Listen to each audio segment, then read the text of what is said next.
नमस्कार, मी Rajratna Jondhale. Top news मराठीमध्ये आपलं स्वागत. शिवसेना उद्धव बाळासाहेब ठाकरे पक्षाचे पक्षप्रमुख उद्धव ठाकरे यांनी आज मनसे अध्यक्ष राज ठाकरे यांचं निवासस्थान असलेल्या शिवतीर्थ या ठिकाणी राज ठाकरे यांची भेट घेतली. या भेटीमध्ये त्यांच्यासोबत शिवसेनेचे नेते असणारे अनिल परब आणि संजय राऊत सुद्धा होते. खरं तर या भेटीच्या नंतर जर पाहिलं तर जे शिवसेना अर्थात शिंदेची शिवसेना आहे, शिंदेच्या शिवसेनेच्या वतीने सुद्धा 21 जणांची मुंबई महापालिकेच्या दृष्टिकोनातून एक समिती स्थापन करण्यात आलेली आहे आणि त्याच अनुषंगानं सध्या राज्याच्या राजकारणात एक चर्चा होऊ घातलेली आहे आणि ती म्हणजे ठाकरे बंधू एकत्र येण्यानं शिंदेच्या शिवसेनेला धास्ती. आता शिंदे नेमकं काय करणार? आणि या चर्चेमध्ये माझ्यासोबत आहे माझा सहकारी संकेत देशपांडे. संकेत, बघतोय की उद्धव ठाकरेंनी राज ठाकरे यांची भेट घेतली आणि त्यानंतर शिंदे अचानक ऍक्शन मोडवरती आल्याचं पाहायला मिळालं. त्यांनी 21 जणांची एक समिती स्थापन केली.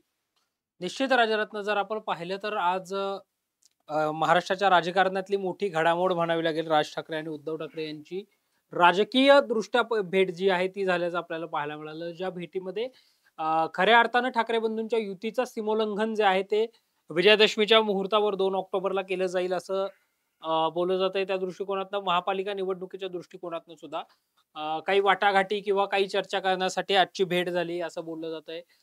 खासदार संजय राऊत आणि विधान परिषद आमदार माजी परिवहन मंत्री अनिल परब हे या भेटीमध्ये होते असं प्रामुख्याने कळतंय. आणि त्यानंतर लगेचच एकनाथ शिंदेच्या शिवसेनेकडून मुंबई महानगरपालिका निवडणुकीच्या दृष्टिकोनातून मुख्य कार्यकारी समिती जी आहे ती जाहीर करण्यात आली. 21 जणांचा समावेश करण्यात आला, ज्याच्यामध्ये 5 खासदार, 5 आमदार, 1 विधान परिषद आमदार मिळून 6 आमदार आणि साधारणतः 4 माजी आमदार असा सगळ्या नेत्यांचा सहभाग जो आहे तो असल्याचा पाहायला मिळतो. स्वतः एकनाथ शिंदे या समितीमध्ये आहेत, रामदास कदम या समितीमध्ये आहेत.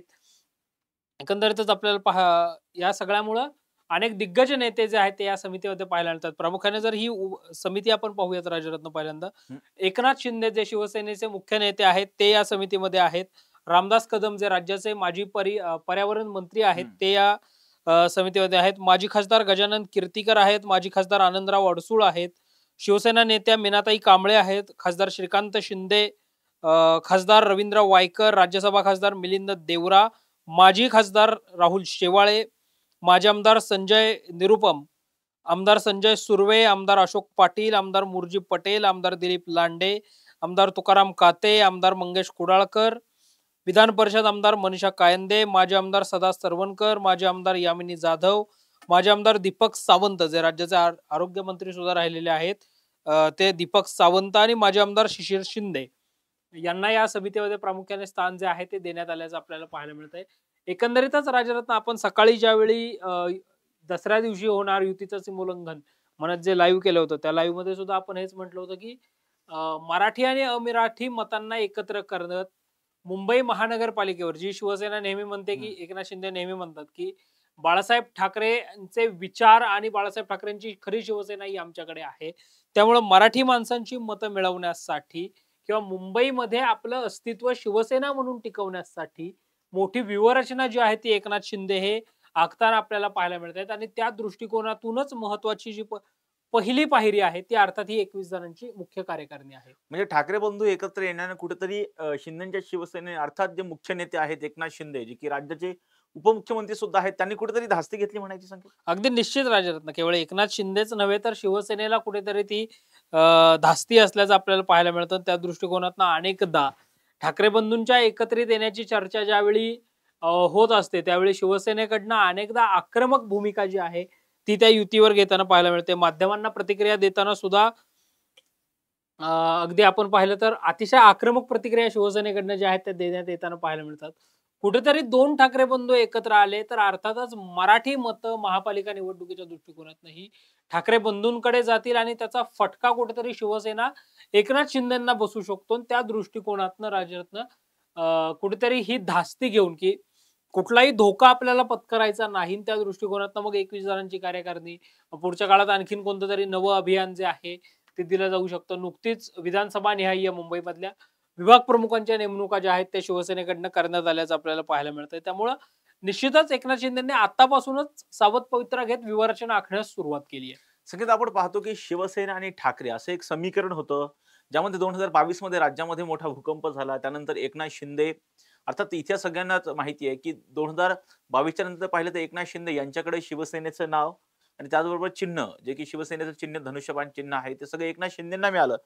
अशावेळी आता उद्धव ठाकरे आणि राज ठाकरे जे आहेत या निमित्तानं म्हणजे मुंबई महापालिकेच्या निमित्ताने एकत्र येण्याच्या चर्चा सुरू झालेल्या आहेत. आज जी बातमी येत होती त्या अनुषंगाने पाहिलं तर की जो आता दसरा मेळावा आहे, जो की शिवसेनेच्या दृष्टिकोनातून अत्यंत महत्त्वाचा मानला जातो. त्याच दसरा मेळाव्याचं निमंत्रण देण्यासाठी कुठेतरी उद्धव ठाकरे हे राज ठाकरेंना भेटल्याची सुद्धा चर्चा आहे आणि खरं तर त्याच दसरा मेळाव्यासाठी शिवतीर्थ अर्थात जे की शिवाजी पार्क आहे, त्याची परवानगी सुद्धा आज मिळालेली आहे आणि त्याच अनुषंगाने जर पाहिलं तर राज ठाकरेंना निमंत्रण देण्यासाठी उद्धव ठाकरे गेलेले होते.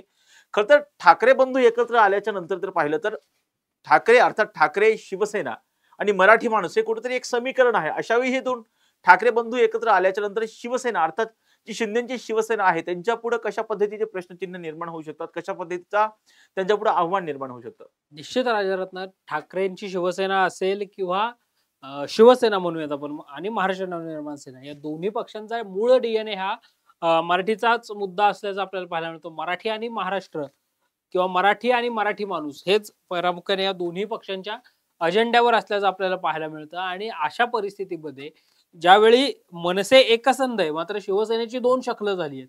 एक शिवसेना ही एकनाथ शिंदेची आहे, एक शिवसेना ही उद्धव ठाकरेंची आहे. आणि अशा परिस्थितीमध्ये मराठी आणि महाराष्ट्र, मराठी अस्मिता ही कशी आपल्या सोबत आहे, मराठी माणूस कसा आपल्या सोबत आहे, हे दाखवण्याची नामीच संधी अर्थातच ठाकरेंच्या शिवसेनेकडे बृहन्मुंबई महानगरपालिकेच्या निमित्ताने येणार आहे. आणि त्या संधीच्या निमित्तानं जर राज ठाकरेंच्या मनसेचं इंजिन ची साथ मशालाला अर्थात ठाकरे गटाला जर मिळत असेल, शिवसेनेला जर मिळत असेल, तर त्या दृष्टिकोनात सुद्धा व्यूहरचना जी आहे ती आखली जाऊ शकते. आणि अर्थातच कुठलंही मराठी मतांचं विभाजन होऊ न देण्याची खबरदारी जी आहे ती एकनाथ शिंदेंना शिवसेना पक्षप्रमुख म्हणून जी आहे ती घ्यावी लागणार आहे, शिवसेनेचे मुख्य नेते म्हणून घ्यावी लागणार आहे. त्या दृष्टिकोनातनं या 21 जणांकडे जबाबदारी दिल्यानंतर त्या त्या भागामध्ये तुम्ही जे काही त्यांना संधी जबाबदारी दिली त्या त्या ठिकाणी आपलं संघटन मजबूत करून त्या त्या ठिकाणी शिवसेना कशी उभारी घेईल हे आपल्याला पाहायला मिळेल. कारण अनेकदा भारतीय जनता पार्टी आणि शिवसेना या दोघांमधल्या मतभेदांची चर्चा सुद्धा अनेकदा असते.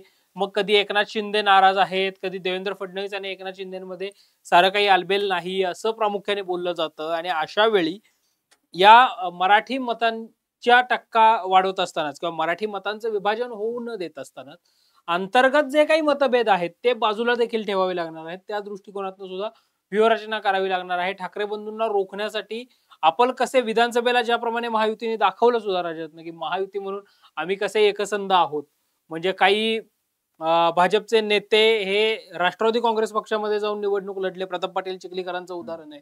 तिकडे राजेंद्र गावित हे शिवसेनेमध्ये आले, जे भारतीय जनता पक्षाकडनं खासदार झाले होते, ते इकडे आले, आमदार बनल्याचं आपल्याला पाहायला मिळालं. अशा अनेक म्युच्युअल अंडरस्टँडिंगची उदाहरणं विधानसभेच्या निवडणुकीच्या दरम्यान आपल्याला कुठेतरी पाहायला मिळाल्याचं आपल्याला पाहायला मिळालं. तिकडे जर आपण अनेक ठिकाणी पाहिलं तर काही नेत्यांना सुद्धा नेत्यांची अदलाबदल सुद्धा अनेकदा झाल्याचं पाहायला मिळालं. लोकसभेला तर शिवाजीराव आढळराव पाटील जे शिवसेनेचे होते ते राष्ट्रवादीत जाऊन निवडणूक लढताना आपल्याला पाहायला मिळाले. तर तशा काही म्युच्युअल अंडरस्टँडिंग मध्ये जागांची ऍडजस्टमेंट जी आहे ती सुद्धा आपापसामध्ये करावी लागणार आहे. त्यावेळी आपला कोर ग्रुप जो आहे, आपली टीम जी आहे किंवा आपला माणूस जो आहे तो निवडून कसा येईल, त्याला उमेदवारी दिली नंतर त्याचं त्याच्या प्रभागामध्ये काम, ह्या सगळ्याची कॅपॅसिटी जी आहे, विनिंग कॅपॅसिटी जी आहे ती बघून त्या दृष्टिकोनातून सुद्धा व्यूहरचना जी आहे ती आखावी लागणार आहे. त्याची पावलं आखण्यास एकनाथ शिंदेंनी सुरुवात केल्याचं आपल्याला पाहायला मिळतं. संकेत, एका बाजूला पाहिलं की ठाकरेंच्या बाबतीमध्ये जर आपण पाहिलं, उद्धव ठाकरेंच्या बाबतीमध्ये ते सध्या महाविकास आघाडीचा घटक आहे. जर पाहिलं तर त्यांच्या मागे काँग्रेस किंवा राष्ट्रवादी काँग्रेस शरदचंद्र पवार पक्षाची ताकद आहे. अशा वेळी सुद्धा उद्धव ठाकरे प्रामुख्याने पुढाकार घेताना दिसत आहेत की मनसेसोबत जाण्याचा विचार ते करताना दिसतात. कुठेतरी त्यांना असं वाटतं का की राज ठाकरेंना सोबत घेतल्यामुळे कुठेतरी आपली एक ठाकरे म्हणून, एक शिवसेना म्हणून आपली ताकद अधिक द्विगुणित होईल असं उद्धव ठाकरेंना वाटतं का? आणि सोबत जर पाहिलं तर हे दोन पक्ष असतील, त्यांची कशा पद्धतीनं ते समजूत घालू शकतात, त्यांना कशा पद्धतीनं हे जे दोन पक्ष आहेत पाहिलं तर राष्ट्रवादी काँग्रेस शरदचंद्र पवार पक्ष असेल किंवा काँग्रेस पक्ष असेल, त्यांना कशा पद्धतीनं सोबत घेऊ शकतात आणि कशा पद्धतीनं या निवडणुकीमध्ये समन्वय साधला जाऊ शकतो? काही दिवसांपूर्वी पुण्यात एका मराठी वृत्तवाहिनीनं एक कार्यक्रम आयोजित केला होता राजरत्न, ज्या कार्यक्रमामध्ये मनसे अध्यक्ष राज ठाकरेंची मुलाखत जी आहे ती घेण्यात आली. त्या मुलाखतीमध्ये मुलाखतकाराने राज ठाकरेंना प्रश्न विचारला, की महाराष्ट्राच्या राजकारणातनं कुठेतरी ठाकरे आणि पवार ब्रँड नामशेष होतोय असं वाटतंय का? त्यावर राज ठाकरेंनी दिलेलं उत्तर असं होतं, की ठाकरे आणि पवार हे 2 महाराष्ट्राचे ब्रँड आहेत, जे कधीच नामशेष होऊ शकत नाहीत. आणि ठाकरे ब्रँड टिकवण्याची जबाबदारी अर्थातच या दोन्ही भावांवर आहे.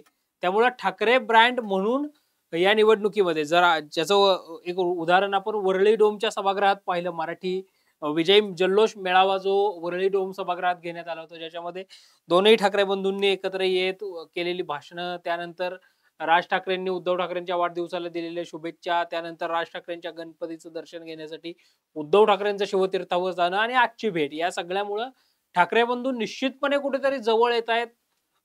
जे काही मतभेद आणि कटुता होती दोन्ही बंधूंमधली, ती कुठेतरी बाजूला सरताना आपल्याला पाहायला मिळते. अशा वेळी ठाकरे ब्रँड म्हणून हे सगळे एकत्र येताना पाहायला मिळत आहेत. आणि अर्थातच मनसे आणि शिवसेने, उद्धव बाळासाहेब ठाकरे पक्षाची जर युती झाली तर मनसे महाविकास आघाडीचा भाग होणार, की शिवसेना उद्धव बाळासाहेब ठाकरे पक्ष महाविकास आघाडीची साथ सोडणार? अर्थातच हा प्रश्न आहे. दोन्ही बंधू स्वतंत्रपणे आपली वाटचाल करणार का, हे सुद्धा एकत्र येत स्वतंत्रपणे आपली वाटचाल करणार का, हा देखील एक प्रश्न आहेच.